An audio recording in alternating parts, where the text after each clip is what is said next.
Gonna see if I can improve the sound this without wasting too much time. Do I sound reasonably clear? Yeah. Good, It good. struck me.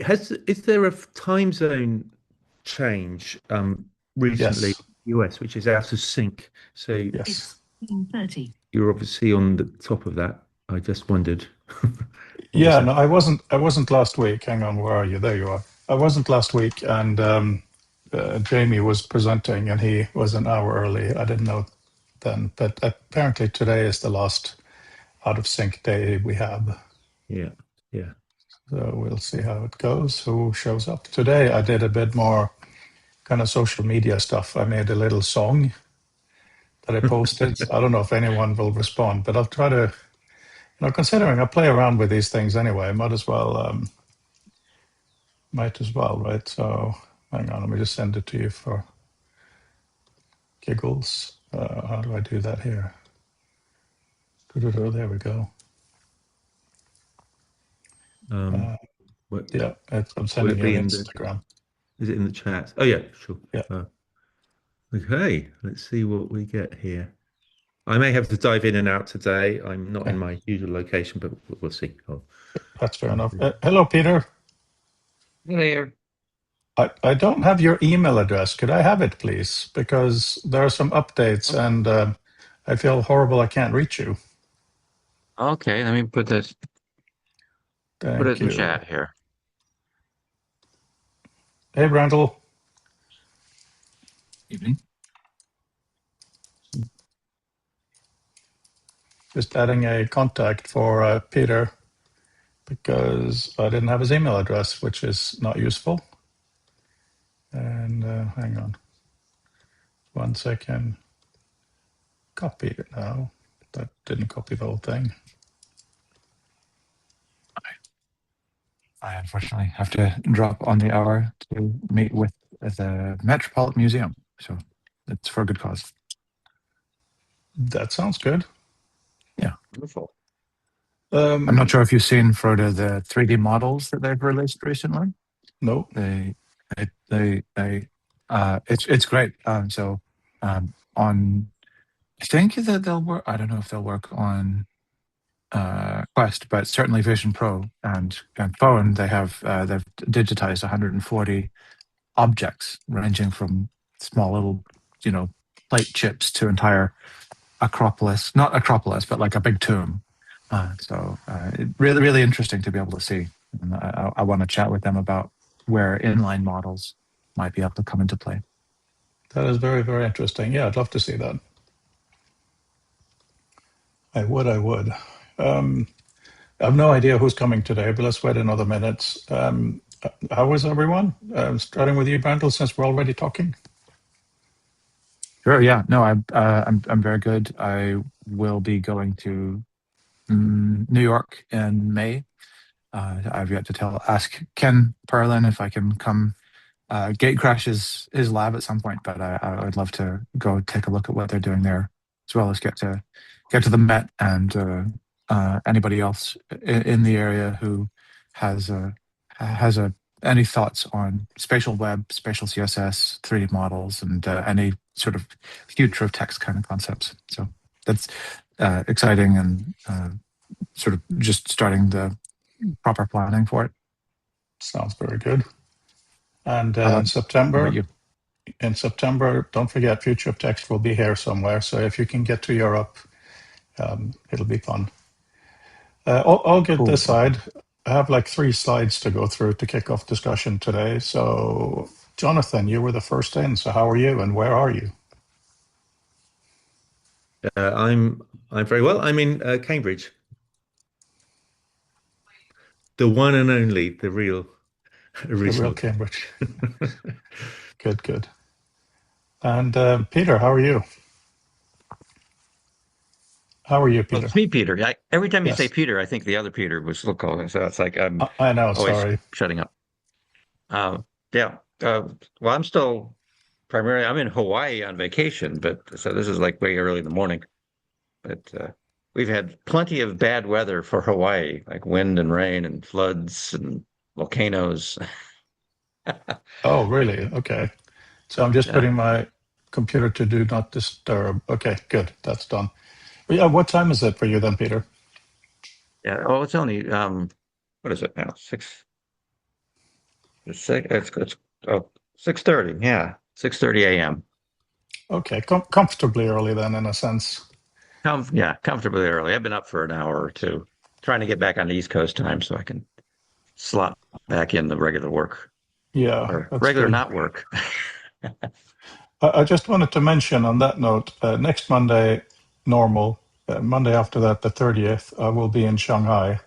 So I will do the meeting. The 6th, however, I'll be in Japan. So I cannot guarantee. I just don't know if I'll have a quiet place because it'll be 12 or 1 o'clock in the morning. But unless I tell you guys, there will be a meeting. And other than Hungary, how are you, Tom?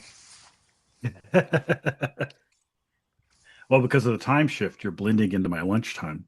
So, Yes. I'm going to snack until lunch. So, not until, but I may have a couple bites of crackers. So, anyway, doing good. It's taken an unexpected cold turn here in beautiful sunny Texas. So we have mid 40s, 50 degrees with a decent wind chill. So, which is Tornadoes? we've gone from being You too getting- hot and too cold. Yeah. Are you getting hit by any of those tornadoes and things, winds? No, fortunately that seems to be mostly to the north of us. So, Okay. but yeah, no, no volcanoes either. Or volcanoes. I don't know. Volcanoes got locusts. Anything coming? I mean, there's all this. Locusts. Well, happening. locusts could always be a problem, but Sounds like Texas. yeah. I'm going to try So something new, but yeah, sorry, go on. Sorry. Yeah. Tom. So you were saying the meetup is now in September? Yeah, I expect it'll be the second week of September Oh, because okay. we might be. By the way, I'm hosting here in the corner. Does it look ridiculous? No. That looks great. That looks awesome. Okay. Yeah. No. The idea is that I might be doing it during the kind of the workshop day of. Actually, I can't see you guys. Let me just find you. Make sure you are there. Of the ACM Hypertext conference. Okay.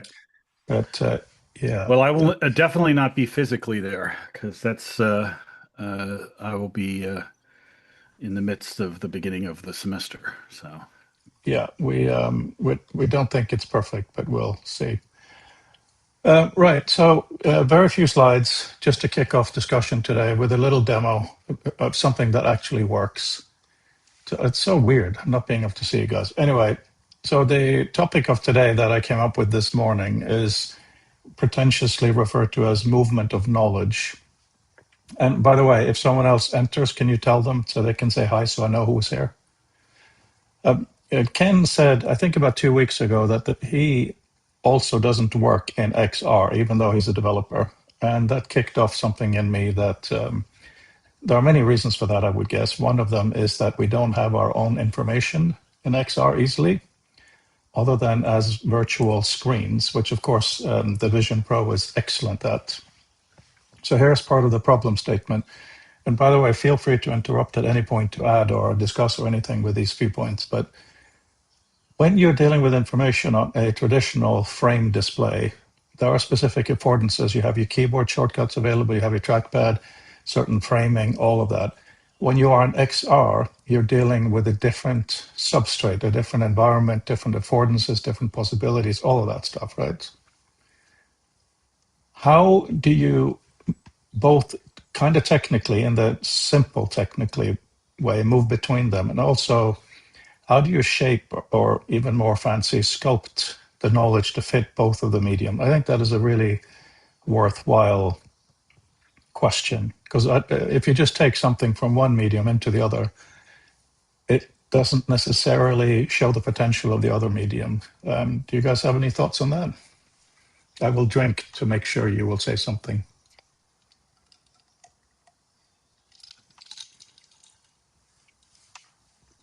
Oh, you'll I just call that a McLuhan-esque problem. Oh, good enough. I'll go to the next slide then. Thank you, because I agree. I'm writing a research proposal, and part of the research is Mr. McLuhan, of course. So I'm going to show you a really brief 2-minute demo of something that you guys who are the core know, but I need to just do an ABC of it anyway. The idea is that, first of all, this is for students primarily, whether you're in university, high school, or just studying something by yourself, really doesn't matter. But so much research shows that writing notes is really, really helpful, both at the point of writing and when reviewing. So imagine you write your notes in a traditional way, in this case, in Author, like word processor, you make your headings, you make your bold, you do whatever you want. And then B, this is the key new thing. You click a button to run a prompt based on your own preferences to extract concepts from your own notes. Close the document, put on the headset, open the document, and there you are. Does that sound like it makes sense? So now I will show you. And by the way, of course, this really highlights, because I'm using the .liquid format, it really illustrates the need for open formats. Right now, I'm just looking at the workflow to get this thing working. This is not like what needs to be necessarily in the world. So here you go. This is a student. Before I play this brief video, I have used Claude to mock up these notes. It looks really kind of cool with questions and bad sentences and stuff. So there it is. It's quite a long note thing from a class, 8,500 words. Can go through it as normal. And then you click Ask AI, go to auto-defined concepts. It took 27 seconds. I've cut that out. And then it'll give you the term. It'll also extract whether it's a person. It'll also do the date if the date is associated. So then you can review them carefully or just click through like I'm doing here. If you then go to the map view, lo and behold, here they are. So this is the beginning of something being a little bit useful. So now, for instance, we could take all the people. We can put them on the left, and we can space them out and things like that, right? So this is something I've resisted for a long time, using AI for that kind of stuff. But if you're in charge of the LLM and it does it right, it is a useful step, because now when you put on your headset and you open Author and you open that document, all of this is in real time. Here's the same document. We go to the map view. Make this smaller. And Brandel, I hope Apple can help me deal with that. It's a bit clunky. But anyway, and here you are. So now you have it in a format that suits the headset. It's no longer a linear document. Any questions or comments on that? That's great. I mean, I think, the thing that people have said most consistently is that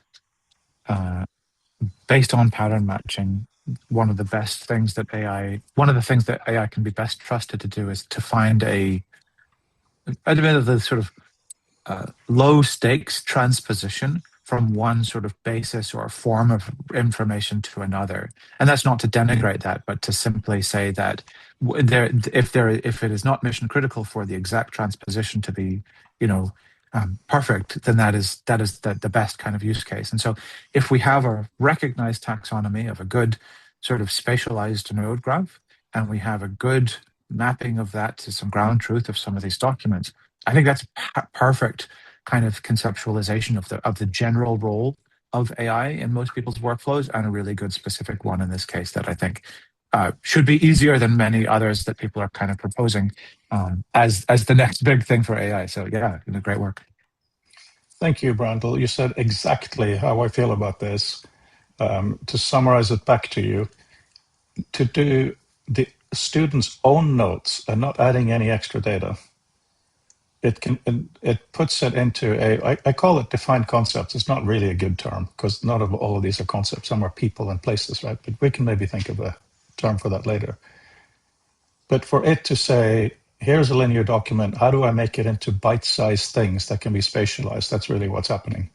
And yes, LLMs are good for that. Should probably downplay the AI aspect, because it's not analysis. I think a lot of people who don't like AI wouldn't have a problem. But in the AI world, we'd call that a retrieval augmented generator, or RAG for short, which is what Notebook LM is. but the idea is that you're only using the textual source that you're putting in, and you're not embellishing it, and you're running analysis on it. You may be dividing it up, putting it together, and things like that. And so, yeah, visually, that's kind of what I'm trying to do with the Knowledge Navigator too. Yeah. In a Yeah, two-dimensional space.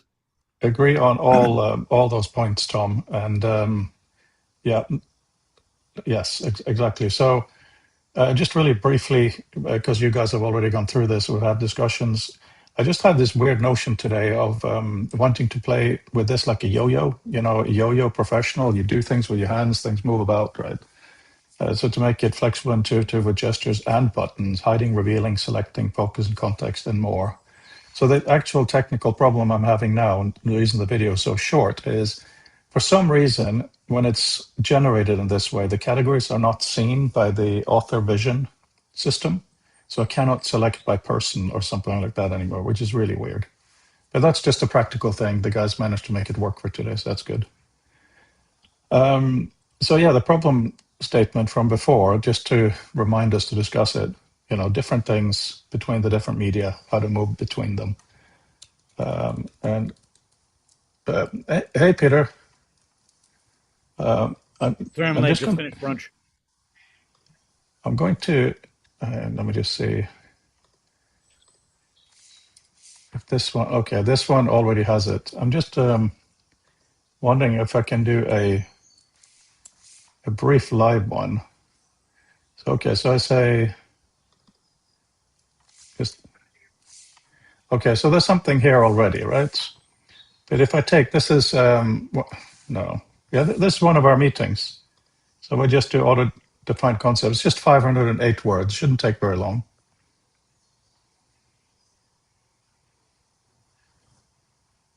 Ideally.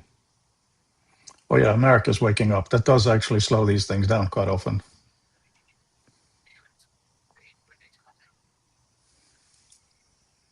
Yeah, this is longer than expected.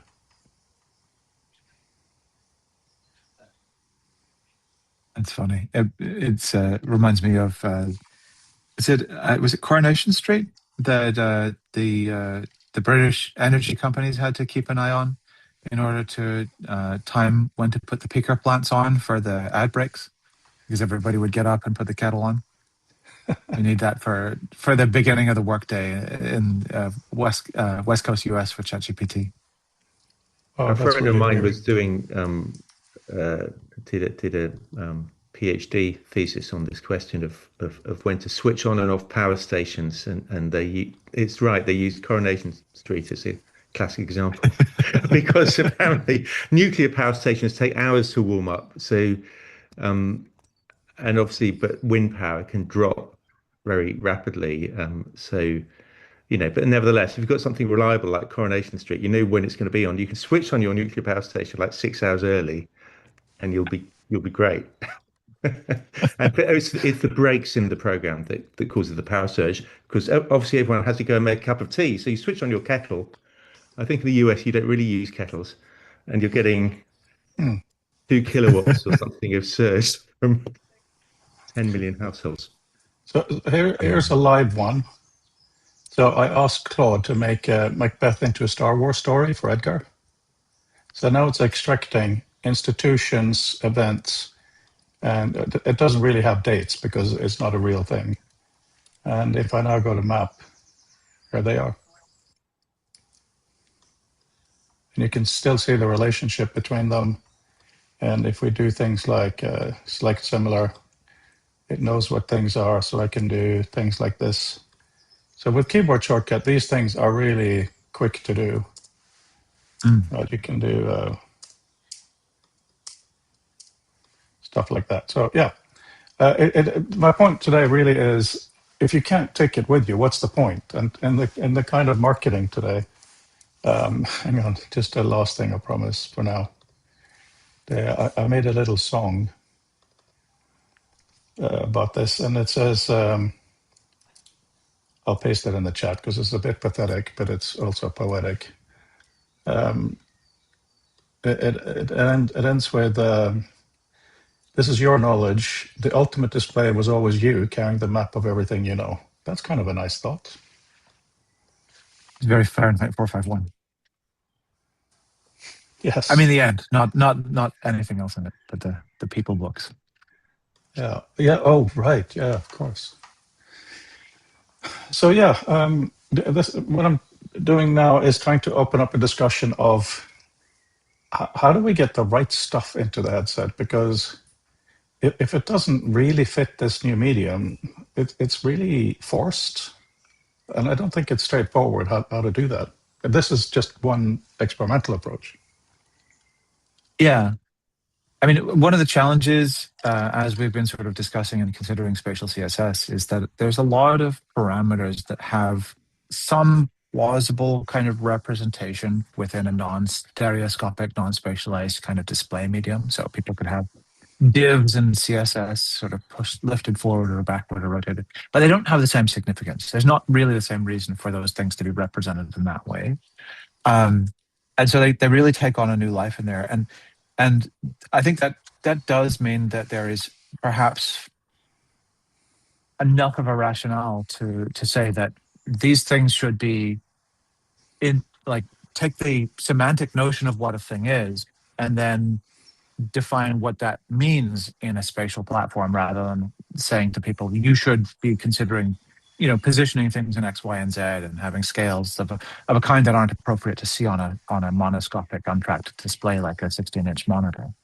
I do think that as people become more familiar with what the modes and the foundations of what makes a good document in those terms sort of diffuse further, then it would be possible for people to consider those spatial concepts in their own terms.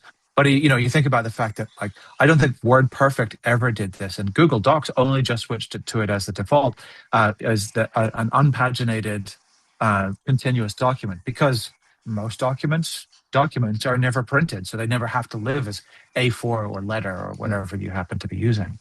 So I think that there's an opportunity and an obligation for sort of the introducers of a spatial medium, be that Liquid or spatial web or other things like that, to essentially provide helpful suggestions for what spatialization might entail.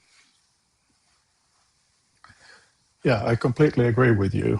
And the reason I'm doing all these song things is because it goes in the opposite direction. I feel that we really need to shake our heads and open up our thinking. And by the way, Peter, I really love that, from A4 to AR format. That's really nice. Yeah, it is hard to think of this new medium. And I was with someone, Phil Gooch, who's been in and out of the community this week, and he was concerned about the AI-generated music. And I just told him about this amazing camera and went into some detail, because that's what I do. And I said, anybody can now point at something and have a perfect reproduction of it. That's kind of related to anybody can now make a perfect ordinary song, of what is there. It's not going to be a uniquely brilliant song. So, there are some elements of that stuff. And when it comes to what we do with this medium, I mean, was photography just frozen painting or more realistic painting? Clearly not. Photography became a lot of different things. And to look at that, I mean, a lot of photography is about the subject matter. I personally find that quite boring. That's kind of a capture. If we try to look at what XR is, it's not just about, well, I can't even say that sentence. We haven't really figured out what it's about, have we? Yeah, I mean, my greatest hope is that it's to do with the subtleties of gesture and perception and their linkages, so that we have the ability to make use of the continuity of sensing that is available, rather than having, binary clicks. We do have continuous XY positions with a mouse and trackpad. We do have pressure sensitivity on a MacBook trackpad, but nobody ever uses it. But having those multiple degrees of freedom and having that sophistication of point of view, I think are the unsung heroes of the medium that as people become more familiar with it and they're less excited by killing zombies with it, that we can kind of start to really hone in on what the benefits of those subtleties, sophistications, and ubiquities as well. The fact that I can look there rather than look there, because this monitor is big enough as long as I'm exactly planted here. And yeah, my answer, Brent. Oh, there's a lot of interesting stuff there. And by the way, Brandel, I will be submitting a pitch to Apple to give me more support for the next stage of this, just to make you aware. It'll be through Bint, of course. Good to hear. On that side, thank you. On the other side, it is about reading, and that's where I want to invest more money, because when you're reading and you gloss, you extract something, it's a similar thing to what we just saw, a bit different. It requires, I think, a bigger infrastructure. So when you're talking about what XR is, this is one of the things. It's my hand, right? What you were saying. And even now, just experimenting with, to go into focus is powerful. It took me a while to realize that you have to do pinch, then move. You can't move and pinch. And that's fine. That's something we learn, right? So now the next step, if I get a little bit better Apple engineer support for this next step, I want to do much more with that. You know, being able to move a thing is just the beginning. So you're absolutely right.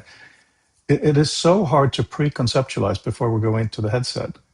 You know, even now, going back and forth and terrorizing my programmers with tiny changes because the menu should be like this and that should be like this. You know, that's the reality of it. But I'm so glad we're at the stage where we can play with that. Tom, you have a big yellow hand on a big yellow background. Yes, I was actually thinking about changing that background. For that reason, I looked at it and went, did I put my hand up? But I don't see it anywhere. Poor choice. This was for my class anyway. I put a link in the chat. It's for a documentary series called The Story of Film. I don't know if you've seen it, but it's really interesting because one of the things that goes into in great detail is especially in the, I think, first episode mainly, the phase shift between theater and film, where, you know, for the first 20 years or so of film, essentially what they were doing is shooting theater.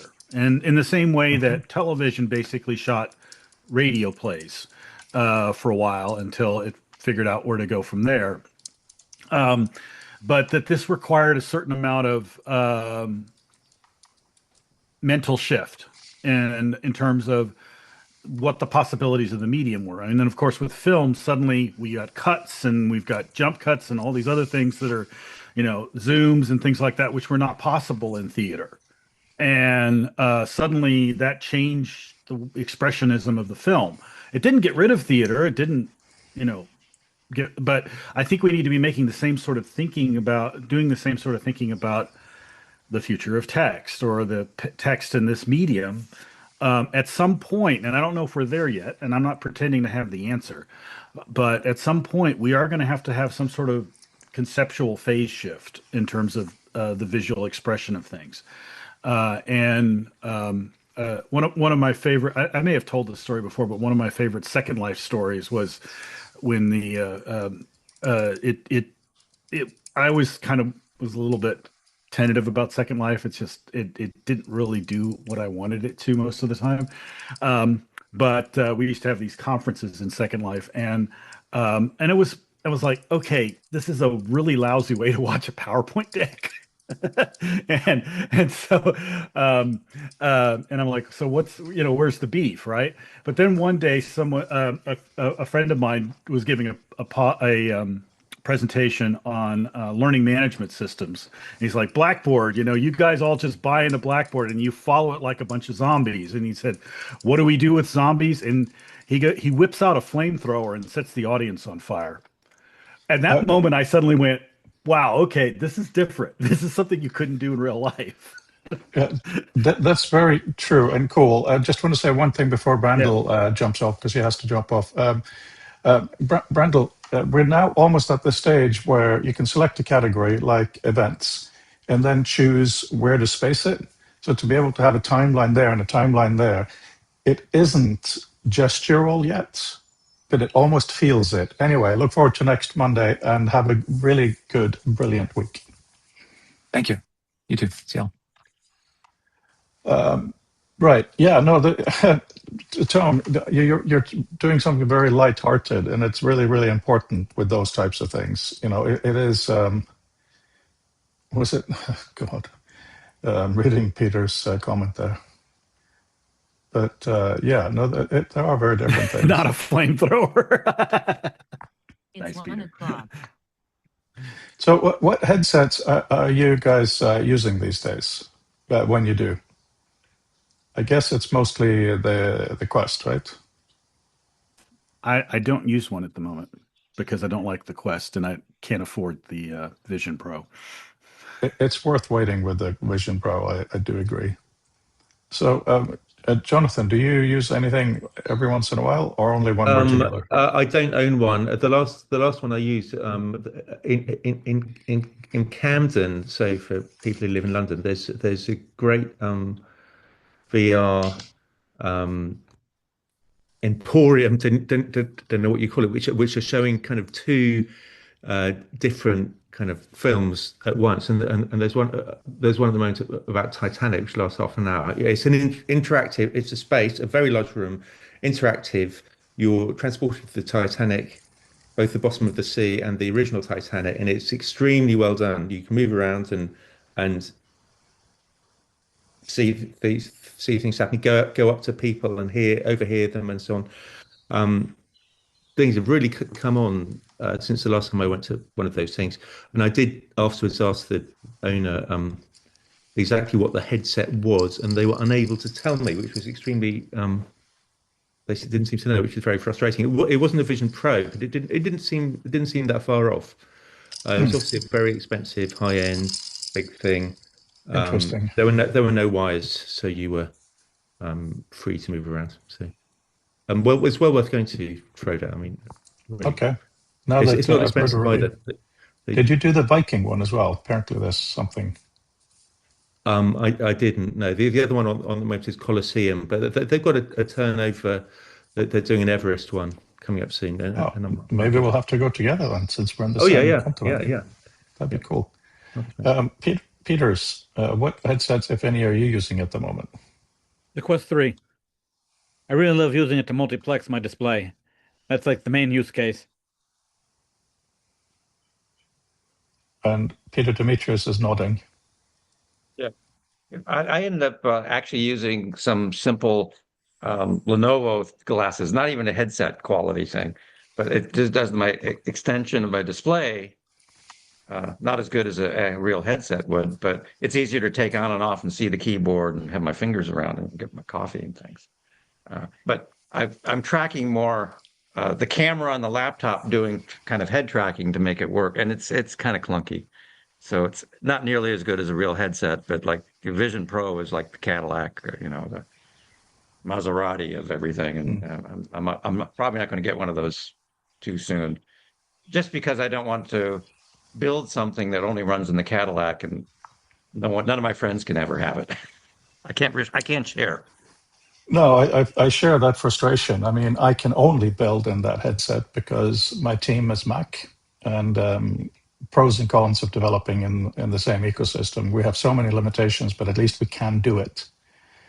So that's an issue. But I look at it like Alan Kay. This is just 5 years ahead of the rest of the market. So in 5 years, everyone will have a very reasonably priced something along those lines. But the thing that I find the hardest is when we're being relatively theoretical and looking at the Quest and stuff, is I honestly feel that XR, you have to get up and walk around if you want the full thing.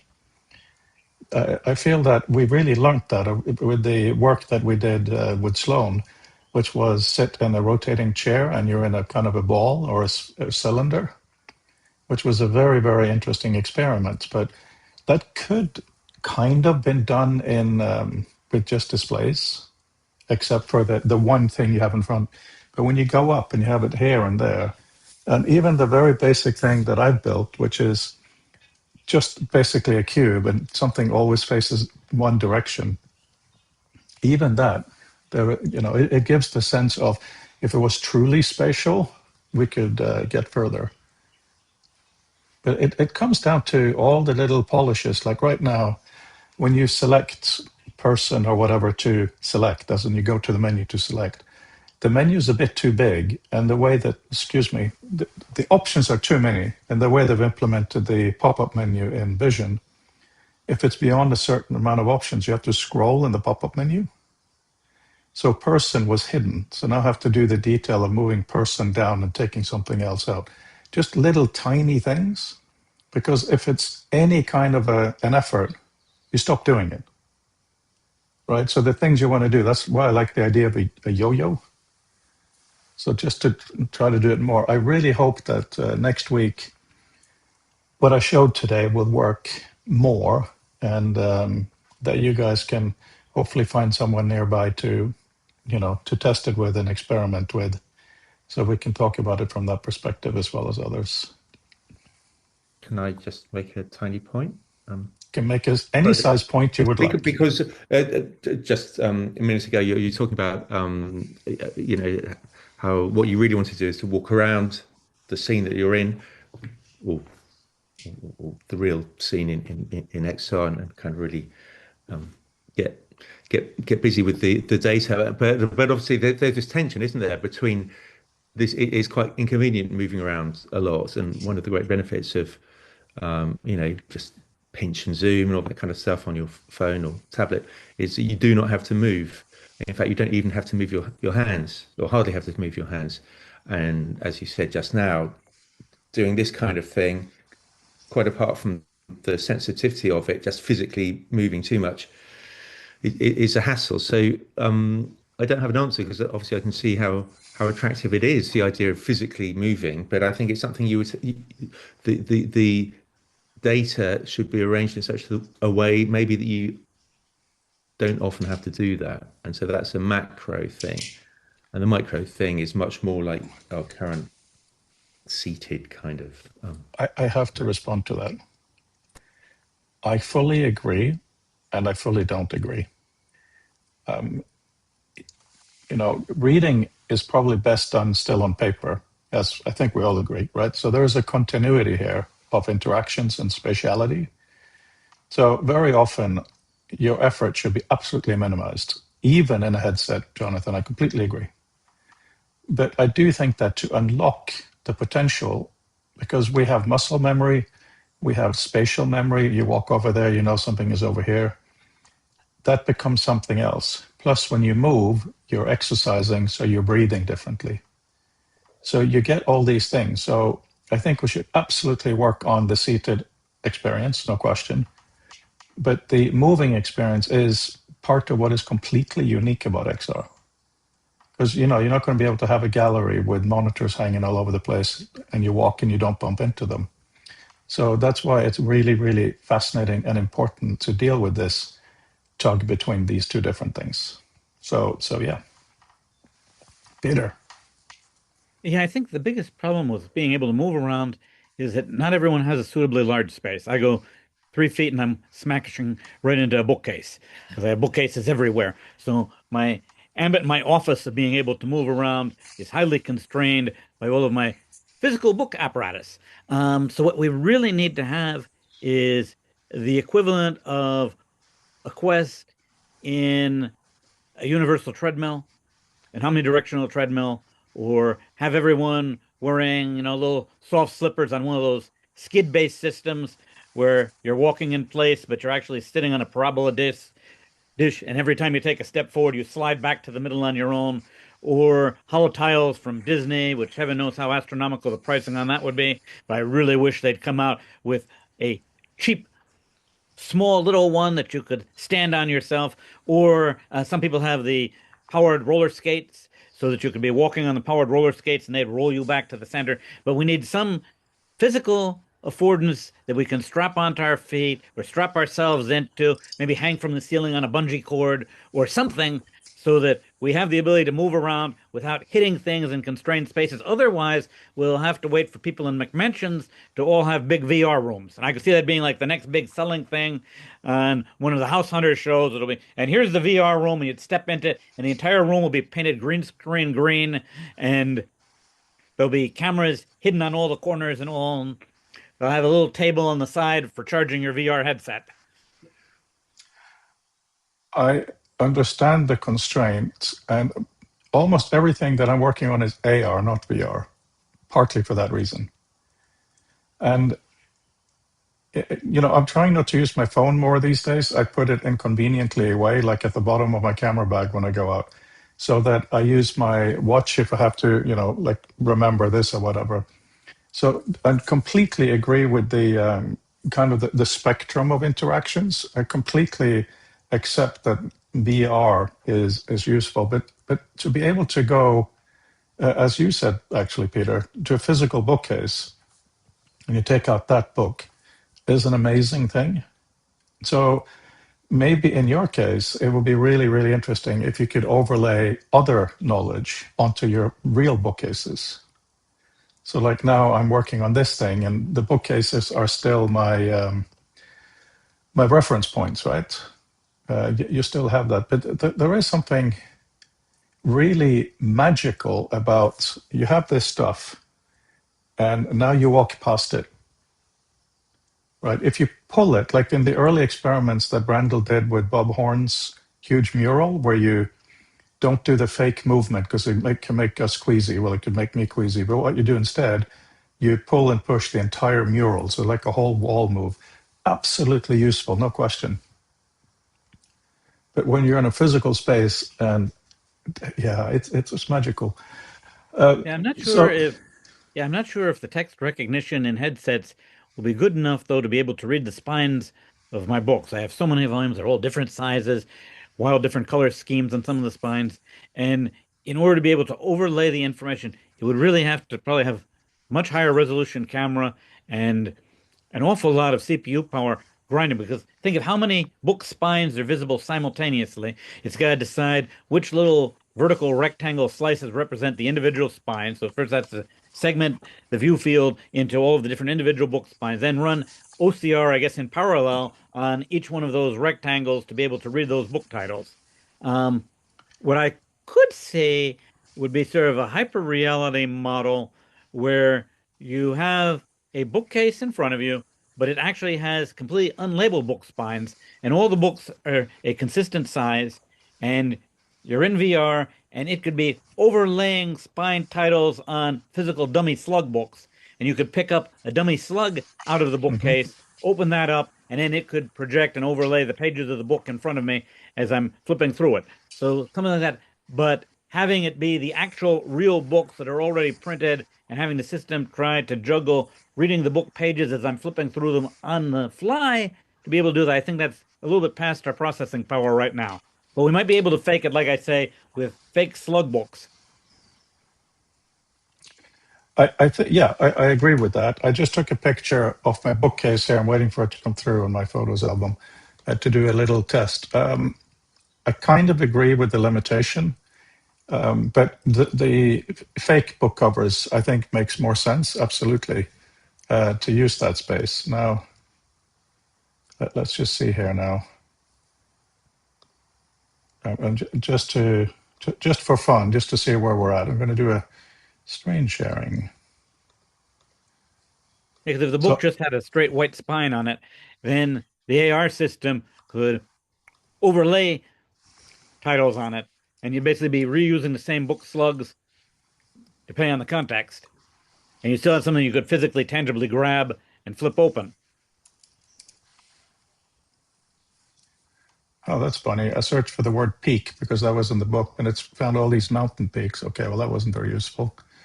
So what should we go back here? Let's do brain, shall we? See if it finds it. It's one of the titles. They found a lot. Maybe it hasn't indexed that one yet, because the thing is, of course, if I zoom in now, you can't select all of this as text. I mean, it's crazy, right? can you see that it's actually, so the word library, well, selected Sapiens there already. I think that's a bit mad. Sorry, that was slightly beside the point, because I agree with you. The notion, where are you? The notion of having fake things overlaid, I think is very, very important. So I just got Gemini to do a complete bibliography of. I can share a screen, can't I? So let me share a screen here real just a second. So just for giggles. So I shot this picture of a section of my bookshelf, okay, and I said, give me a bibliography of all of the books on the shelves in APA style, and there it is. Took about a minute and a half. Yeah, it's very impressive. So the thing is, though, if you can get this far, though, can you take that text file and once you get to this level, right, and then take that text file and you can translate. You've already got the tools to translate text into the VR environment or the XR environment. So if you can get to this point, you can then take that text and drop it in there if you're just sort of looking at all the titles. And you could also get AI to relate the titles. Again, this is something they're trying to do with a knowledge navigator. You can get an LLM to say, okay, give me a graphic with all the relationships between these titles. Why are these books all together? Or which one doesn't fit? So I could, it just occurred to me, this would be a great way to rearrange my bookshelves, because I do this all the time. I'm like, I can never figure out how to put them, that they make sense conceptually.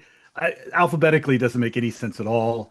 And I'm constantly looking for books on my shelves. Anyway, thought that might interest you guys. Yeah, I think that's interesting. And in terms of a kind of a use case, to go through books or papers is clearly cool and powerful. So then the question also becomes, in what way is it useful to see it in space? And index cards is a good beginning, but it certainly isn't the end all of these things. Again, I'm really interested in the, seeing the kaleidoscope of knowledge. I mean, I showed you guys the Open Galaxy syllabus map, didn't I, at some point? But that has basically what they do is they scan all of the syllabi in the country, in the United States. I think it's maybe global, I don't know. But then they look for all of the books that everybody's using and then map it out as, these are more history. This book is used in history classes and in sociology classes and in blah, blah, blah. And you can see this all as a giant concept map. It's really amazing. And I don't know how they do it, because it's been out there for a lot longer than LLMs have. So, but it's a great tool. So a question for you then, Tom. Currently, I'm trying to augment student learning through note-taking and glossing when reading, as in how I define that. Writing notes when you're listening to either a video or a class. That's what I mean by note-taking. Glossing is when you're reading something and you pull out sections, right, or you write notes, because the language is a bit, right? Now, you're talking about the material behind it. So then we get into the difference between context and current content, right? So that's becoming quite interesting to have to be maybe given, like you said, the syllabus. You have all these books, so they're all given to you in the form that you just showed for all the students, and they are marked as context. So when they deal with their own notes in this space, it may be quite a powerful thing to deal with the notes, but then to have access to the official over there and to see how it relates or something, right? Yeah, so one thing I'm doing in my classes these days is I have a Notebook LM repository, which has the textbook and supporting materials, including things like the Texas Constitution, which is like 350 pages of gobbledygook and nobody actually can read. And I've never made my students study it before because of that. It's just I've never read the thing from end to end either, and it's constantly changing. It's like a bad draft of a term paper. It's got crossed out and add on and all this stuff. Anyway, but I've got the current version of the Texas Constitution in there too, so my students can literally search for. I'm doing a report on housing policy. What does the Texas Constitution say about housing policy? And it will pull out those sections on housing policy that are in the actual Constitution. And so my students can do queries on a bounded set of information. So if you think of it, so one of the things about AI is that it is devaluing content at a certain level. What it does, what it puts in a premium then is curation and contextualization, which is what you just said. And so, content is easy to, certain kinds of content are just easy to slice and dice. There's some kinds of books that are just basically information sources, and then there are other kinds of books which are a fine soup or a fine meal that you have to enjoy very carefully in order to appreciate. The vast majority of books out there are McDonald's. And so those kind of books can be easily taken apart by an AI and reused as bits of information. They have some good stuff in them, unlike McDonald's, so maybe not the best analogy. But they have some good stuff in them, but they're there's an awful lot of pages of fluff in a lot of books, and we all know that. And then there are other books that you just sort of have, it takes you 2 weeks to read one chapter because you have to think about it that much as you're reading it. And so I think I've begun to really distinguish between those two types. Type A, the McDonald's version, is the best way to absorb that information is through an AI. Just, get it out, put it in context, figure out what that person's saying, where are they getting their information from, who's citing them, that sort of thing. That's what I want to see in those books. And then the other books are, I'm going to sit down and read them on the couch, and enjoy them for the experience, but also to really mull over the ideas in it. And I think we're going to see a bifurcation of reading in that way between those two types. And that AI and also XR can be used as ways of analyzing one or the other. Now, the other thing that's really interesting that you can do, though, for the second type of book, is you can upload that into a Notebook LM or some sort of retrieval augmented generator, and then interrogate it. So in a way that, so for instance, one example that I've been using lately is, imagine, for instance, you upload the text of Hamlet, and you have to convince the AI that Hamlet is actually the villain of the story, and then you have to make those arguments, and you could get it to play an agent that is of whatever, or it's trying to convince you that Hamlet is the villain, and you have to undermine that idea. But that allows you to then interact with the text in a way that is different as well as just reading a flat book and then somehow trying to make sense of it for yourself. So from a learning perspective, these things are all really interesting. And so the question is also then, how do you layer XR onto that? Can we use that as a way of further expanding the reach of those kind of information things? Yes, and what I put here in the chat was extracts from this book that I think is really cool. What the Bible says, because I think the introduction text about how meaning is created is really, really relevant to this. And of course, most of what we're reading today isn't as layered and as old as something like a Bible, but it still requires a lot of external and contextual knowledge. And just to show you how I agree with you, just going to open something here. Another layer of this is systems thinking and paradigms. Things that we take for granted are all conjunctions of meanings from all sorts of sources, including books. And, if somebody lives entirely within the Christian community and is a thinks the Bible is really the only thing they ever have to read and live in that context, then that's a very different thing from looking at the Bible as a literary work, for instance, or something like that. Yes. Now, so this is my research proposal that I'm putting together. And, like the cognitive benefits of note-taking sections and stuff like that, because the whole point is the pitch is unfreezing, unlinearizing, and unframing knowledge. A lot of this research was through Claude, right? And it found amazing stuff based on what I was suggesting, but I do have a responsibility to try to read these things as well. But not just showing you this because I certainly don't not use it. And I didn't read all of those works fully. Don't tell any student that. But yeah, the kind of the topic of today is taking the knowledge with you. So, movement of knowledge, the questions of, I'll just paste that into our chat here.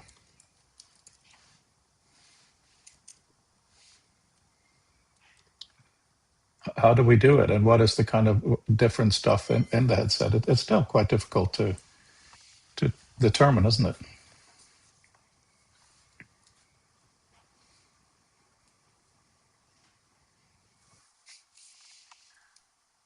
A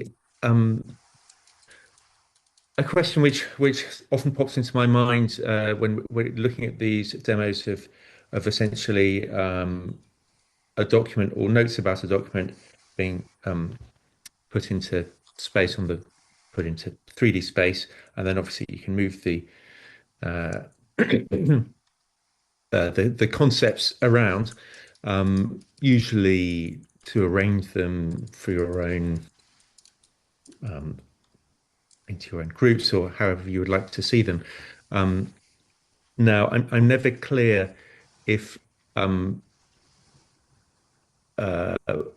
we've discussed the question of how you would author a document in that kind of environment. So we're talking mostly about reading, but if one were to want to create an overview, maybe not a complete document, but kind of mind map, or it doesn't have to be literally a mind map, but that kind of piecing together an article or something.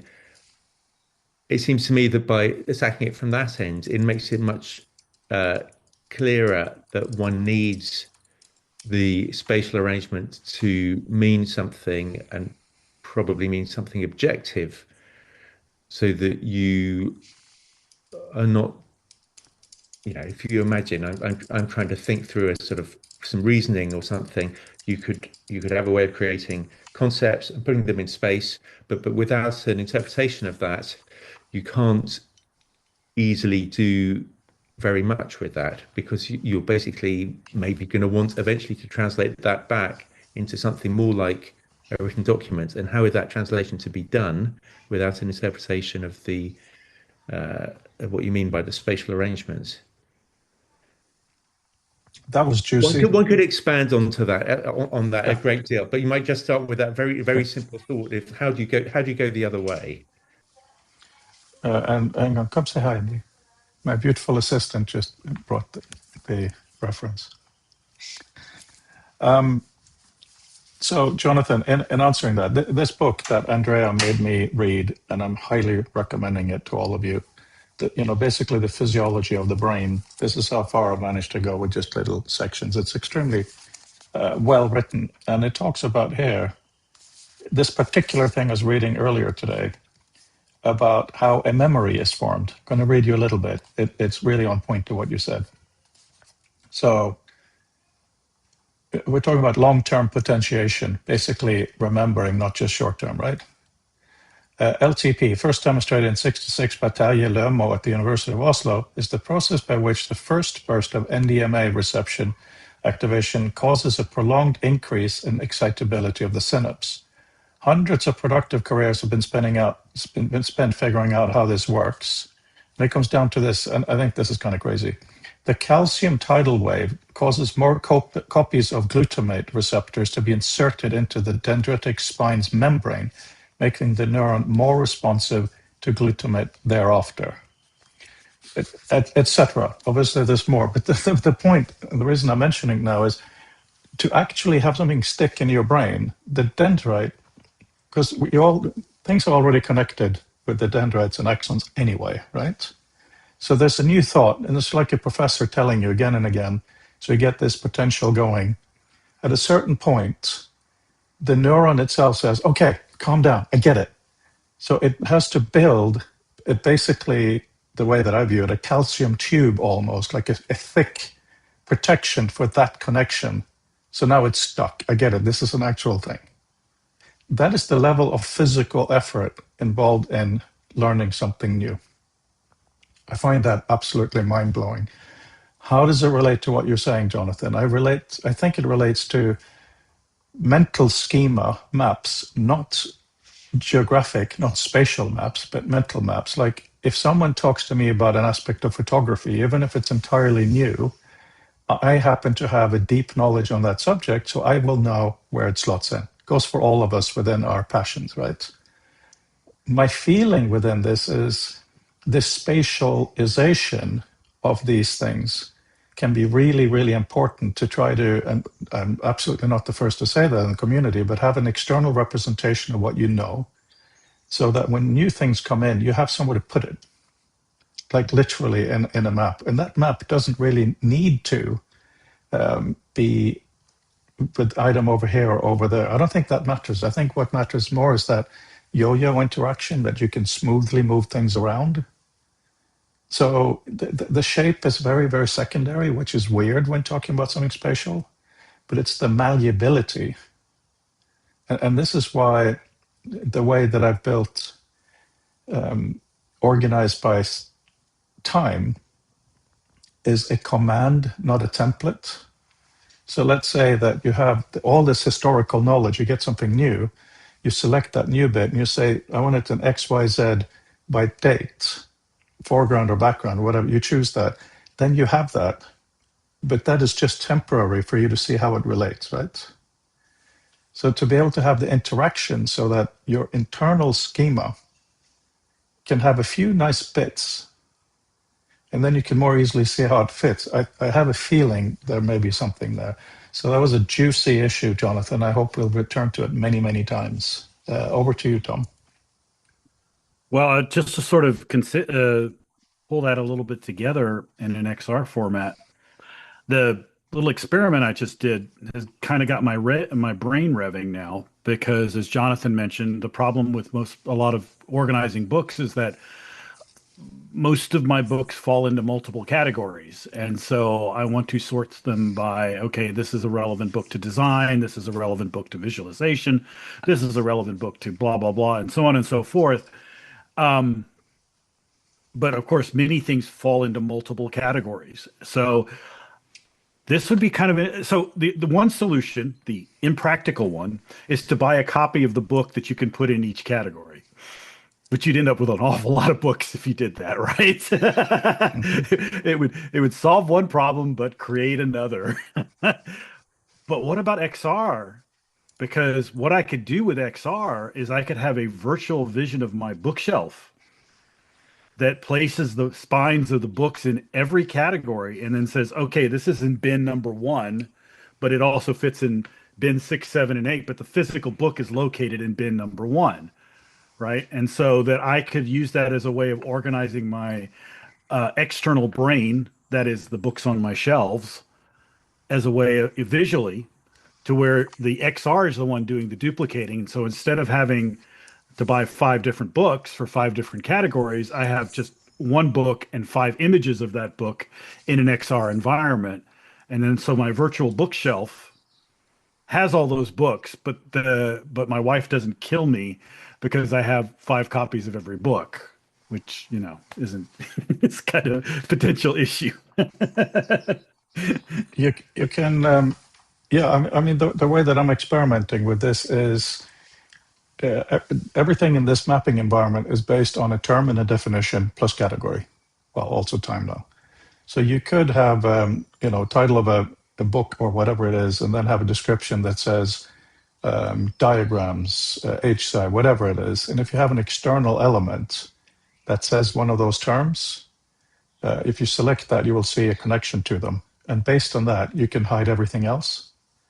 So you can do multiple things like that. And then once you've done that, everything that is connected to it, you can then spatially rearrange. So the notion around that is you should be able to save those kinds of arrangements or settings. So you can do exactly those types of sculptures or layouts of, stacking maybe. But that's a use case scenario, which I think would actually be kind of a killer app for scholars. Because the problem even with paper-based, no, both for book-based scholars and paper-based. Yeah. Because the real shortcoming of a library is it has the same problem. At some point, somebody has to make a decision that this is a history book and not a sociology book or not an economics book. And so if you're looking for it and it has some amazing insights about economics or sociology in it, but it's in the history section, you don't even know to look there. Well, Tom, can I point out exactly this issue came up in the early days of the internet? I don't know if you remember this. When you had these portals like Yahoo and so on, and I think they've mostly died now, and many of them had attempted to have a basic cataloging system for the internet where you could go to any website, and they had very like Dewey Decimal style, right? Top level, second level, Sure. third level categories, and there was this notorious problem, as you said, about how to do multiple filings of the same website. Of course, there's no problem if you're doing that. So if you wanted to look up, say, if you wanted to buy a toothbrush, you could look it up under household objects, let's say, and then like bathroom or something, and then toothbrush, or you could look it up in a different way or a different way. And obviously, there's no problem having endless different categorizations of the same website, but apparently these portals started having to kind of keep it tidy. I think they put a limit of 3 different multiples of the same thing, so that some people were actually forced to decide history, economics, or whatever. The thing is, with AI, you don't have to make that compromise, though. So, for instance, if I'm looking for a device to clean the grout in my bathroom, the toothbrush may be the ideal tool for that. And I wouldn't necessarily go, unless I go to the AI and say, give me 5 different things that I can use to clean the grout in my bathroom. But the idea is that, that would somehow pop up for you, that you could see it. And, we don't have to get that. That's a very hard concept, but think about all the ideas that are like that are even more amorphous than a toothbrush would be. Indeed. But now, of course, now we're touching on several of the what I always see as these fundamental issues of spatial arrangement of knowledge, which is right. I think very often what future of text discussions are really about, and we attack it from different angles, but we don't always.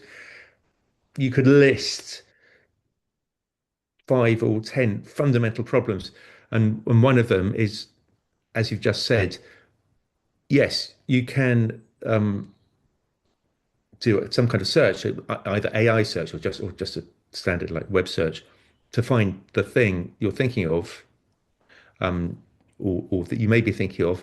So what do you lose by that? Well, one thing you lose is the ability to browse, and obviously the great thing about books on bookshelves is it's great. It's not. Yes, it's the book next to the book that you're looking for. But you can look at other ones around it, as we know, and so it's very easy to lose that feature, that affordance from otherwise very nice schemes. So to me, what this says is we have 2 dimensions of a bookshelf. We have the text in one direction, and then we have the books themselves in a second. So it's a 2-dimensional space. Every bookshelf is essentially a 2-dimensional space. because if you're just looking at the spines, right, you've got a two-dimensional space. But we're asking for here is a categorization of those in a way that allows for a third-dimensional thing. So this book may fit in design, history, blah blah blah blah blah blah. And since it's a dimension, you don't have to have just 3 of them. You can have 100 of them. And so when you call up and you say, "Give me all the books somehow related to design," it will still come up, even though it's officially a history book, or something like that. And that is a third dimensional space, though. And if we could figure out a way to represent that in an XR environment, that would be interesting. Well, I'm all for that. Yeah, we're talking multi-dimensional spaces. There's no reason to. You can have any number of dimensions, and obviously you can do this with any information. You could have a dimension for just making this up, like art at one end, science at the other, with gradations. That would be really cool. And fiction, non-fiction, and obviously there are gradations of that. Interesting for this. This makes me think of really good bookshops, like a few in Berkeley and other parts of California, where the curation is really excellent. You walk in and the recommended stuff is stuff, you wouldn't find. So kind of an extension of what you're talking about, I think, is, I just realized this literally fell into my head. When you go on Netflix, the little pictures for the movies or TV shows, they're not standard. They're customized to you, right? Mm-hmm. Sure. So if you see some couples, maybe male and female, the same poster for a movie may be, some sexy thing or some sexy thing, right? Depending on who was watching, right? So, right. So it actually is quite incredible. If you look at my brother and his husband, when they go through their Netflix, that's where I learned it. It's very different. When you walk into a bookshop, you especially, let's say you're in Berkeley, California, it's a beautiful day. You've had a coffee with a friend, you have a certain mood. You look at the paper of the book, it feels brilliant. The graphic cover, there's a specific thing in you that draws you to a specific kind of book. Now, Tom, from what you're saying, how cool would it be is if the representation is not just spatial, but it's also what you see of the book, right? So, for instance, I find Claude being quite brilliant. I could imagine going through and say, go through all the books that have something to do with whatever topic and find relevant quotes to put on the cover that reflect this aspect of the book, right? And doing other things like that. So it is not just. And I do that with Notebook LM, with curated libraries. I put together really eclectic libraries sometimes, and I say, what do these books have in common? And try to get it to pull out things that I wouldn't expect. Yeah, no, exactly. So it is. You should be able to specify, I am now looking for things around human vision, for instance. So you see them, but each single one, you only see the aspect that has to do with human vision. The fact that it's a history book or physiology or whatever is hidden, it's irrelevant. They're presenting themselves as, hello, I'm a book that talks about this from this perspective, special thing. We could do that with people too.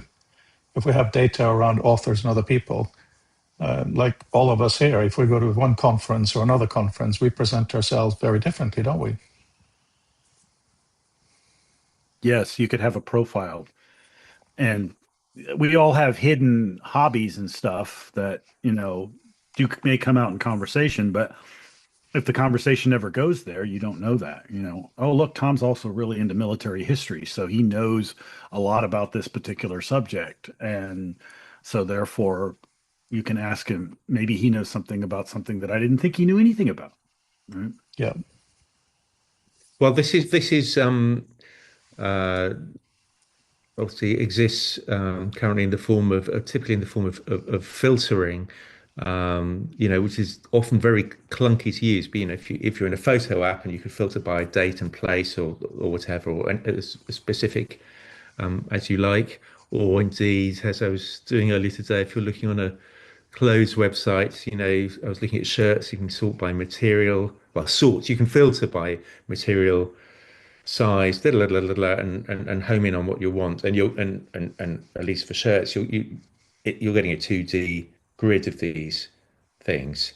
Now, it's not trying to arrange them on axes, like 2D axis, literally like that, because they're binary filters, obviously. So you're just reducing the number of things it's displaying, but it's all the same idea. And I'd love to see this kind of thing used more. I think it's just the interfaces do tend to be clunky for the cases where they are used. Another example, which was this the link? Was this, Tom, your link earlier with the let me get what it's called, Open Syllabus Galaxy, with the Well, I mentioned it, but Peter put it up. Oh, Peter put it up, yeah, and I was Peter W. Oh, okay, yeah, I was playing with it earlier. It's fascinating seeing all these different books, and the interface seems to have picked out some famous ones like The Wealth of Nations by Adam Smith and so on. So you can kind of get a sense of how they're arranged, and also somebody or something has put some rough categories for this area. But here we're talking obviously a 2D arrangement. Not quite sure how it's come up with the dimensions. Well, they have a heat map too, so that adds a third dimension with color, right? Oh, okay, yeah. I mean, I only played briefly with it. I think it might be. I wonder if it's doing clustering. So in fact, there's no dimensions as such. It's just a similarity map. But of course, with all of these discussions, you get into the problem of if you've only got 2D, or even if you've only got 3D, things get munged together. And in that particular view, which is very like other cluster type views, you see in all kinds of types of info. I still like that. But the whole problem with clustering is things that you don't want to see a million things here and a million things here because you can't get at them. So I'd love for somebody, and maybe it's Froda, to just do some simple improvements to the UI of something like that. So you're clustering all this information, but they are actually spaced out also, so you can see what they are like they are when you look at your photos. There is a way of doing this much better than it has been done. So you're not just clicking, filtering, what do I do, and just trying to kind of force things into a reasonable. That is very much the kind of interaction that I'm trying to do, where one of the things is if you select the word HCI and it collects to lots of other things, there is a command to deselect your initial selection, and now you've selected what it pointed to. And then doing layouts of that, because yes, having everything messy is cool while you're playing around, but we do need structured, some kind of grid and so on. But also on this topic, and going a little bit back to our beginning, can we talk a little bit about how to deal with your notes? So you have stuff that you have written down, whether it's for whatever reason, but how might you want that to be spatialized?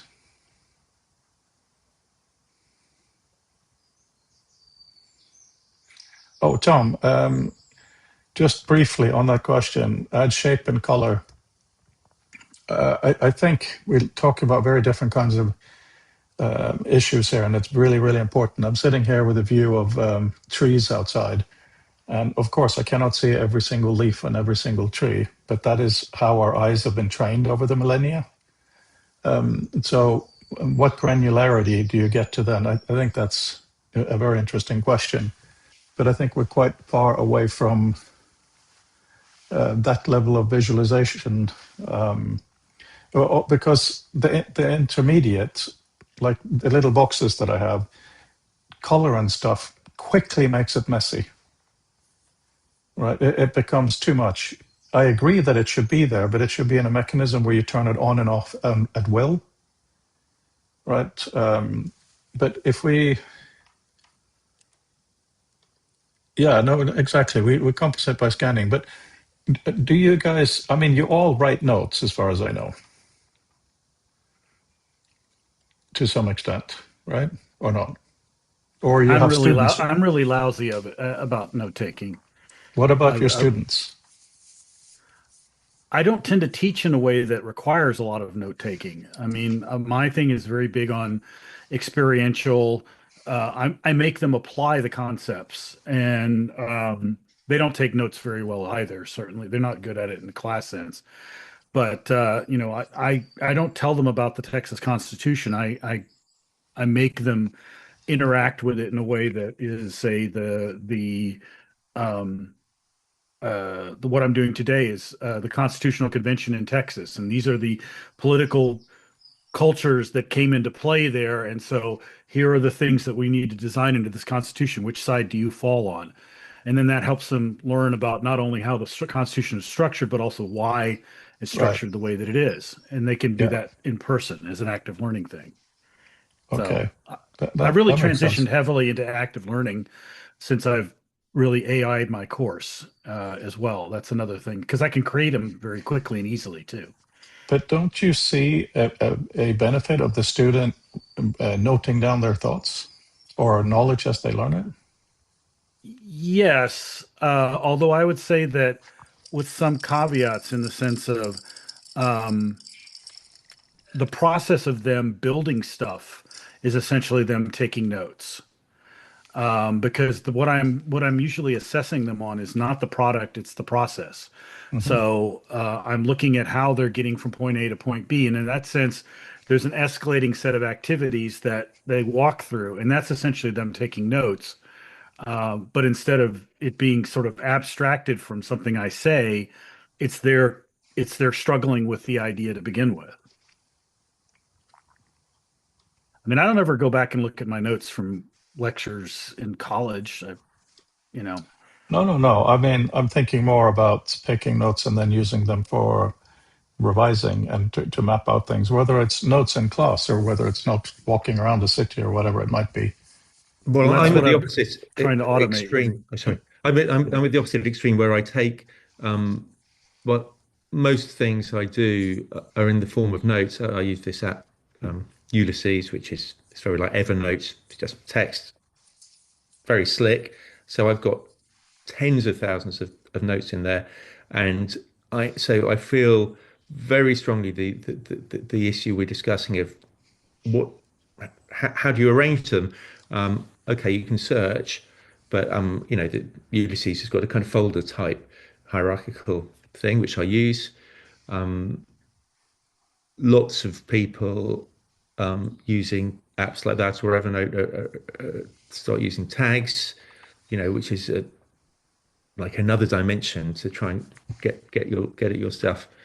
But it's a real issue for me. I mean, it's a major issue for me. You can write something and then you can't find it again, or you just forget.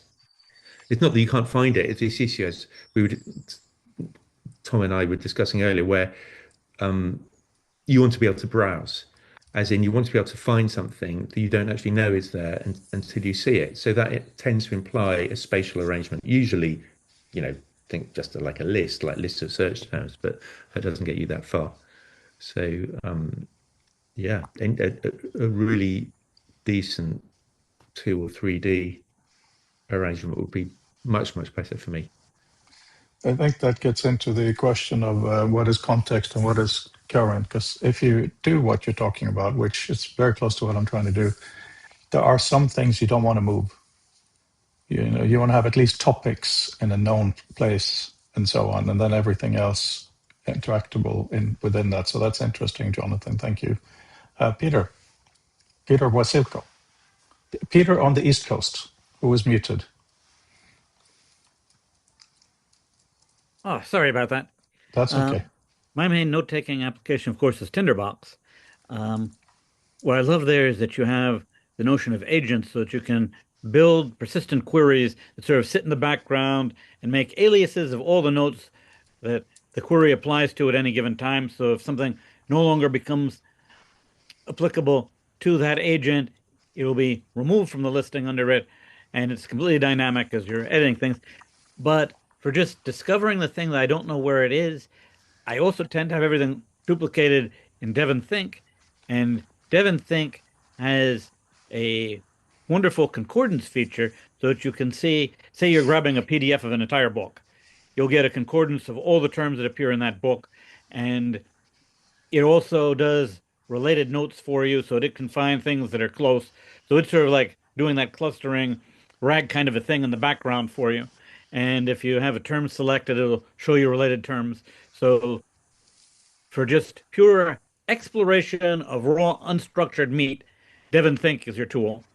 But when you're starting to organize them yourself, then Tinderbox is the world to be in. And of course, you can deep link between the two. So you can drag a DevonThink note into Tinderbox, and Tinderbox can watch a DevonThink folder to automatically pull them in and create Tinderbox-like entities. And you can take Tinderbox notes, stick them in DevonThink, and use that deep link to get back to Tinderbox. And if you have Hookmark, you can do even more wonderful things, linking across applications and websites. And oh, it's a wonderful, rich ecosystem. The trouble, of course, is there aren't enough hours in the day to properly manually go through the sheer volume of material that's crossing my desk to manually organize it at the time that it's coming in. Because I'll be monitoring several websites and RSS feeds any given day. I'll spend maybe my first hour or two just going through things from email, newsletters, and the website RSS feeds, throwing a whole chunk of them into DevonThink for later reference. But again, that can become a time sink. So every once in a while, I just have to say, okay, stop. I'm not going to look at one new piece of information, and I'm just going to go back, jump into Scrivener, and start doing some writing. Yeah, that is a common theme. And obviously, if you are a student in a classroom and you have to sit there, you might as well take notes. Other than that, writing things down is work, whether it's writing it straight up or whether it's integrating a thing, Peter, like an email or RSS or whatever. These are all efforts to different degrees. I've been trying more to journal, to write, progress and things. I keep forgetting. And when I do, I probably don't write enough context. It's a really interesting. It's a really interesting issue. I mean, one of the nice things is that we have speech to text now. So if there was a better workflow when you're out and about, you should be able to speak a bunch of stuff and have it just go into the system, for instance. But then you have spatially how to arrange it. And I really do think, as I've said so many times, I'm sorry, the difference between context and content is really, really important, because otherwise you get a new mess every single time.